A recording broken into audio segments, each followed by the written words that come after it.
এক সময় আকাশ থেকে এক বিশাল ধোঁয়া নেমে আসবে। এই ধোঁয়া পুরো পৃথিবী ঢেকে ফেলবে।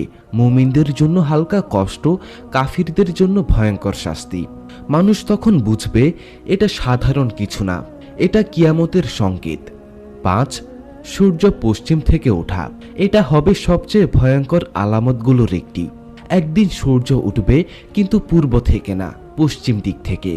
সেদিন তওবা কবুল হবে না, নতুন ঈমান গ্রহণ করা হবে না। রাসূল সাল্লাল্লাহু আলাইহি সাল্লাম বলেছেন, যখন সূর্য পশ্চিম থেকে উঠবে তখন ঈমান আনা আর কাজে আসবে না। এটা হবে সে সুযোগ হারানোর দিন। 6. দাব্বাতুল আরদ। পৃথিবী থেকে বের হবে এক অদ্ভুত প্রাণী।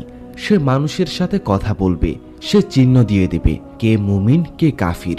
মানুষ তখন বুঝবে সবকিছু শেষের দিকে যাচ্ছে। 7. 3টি ভয়ঙ্কর ভূমিধস। পৃথিবীর 3টি জায়গায় হঠাৎ ভূমিধস হবে।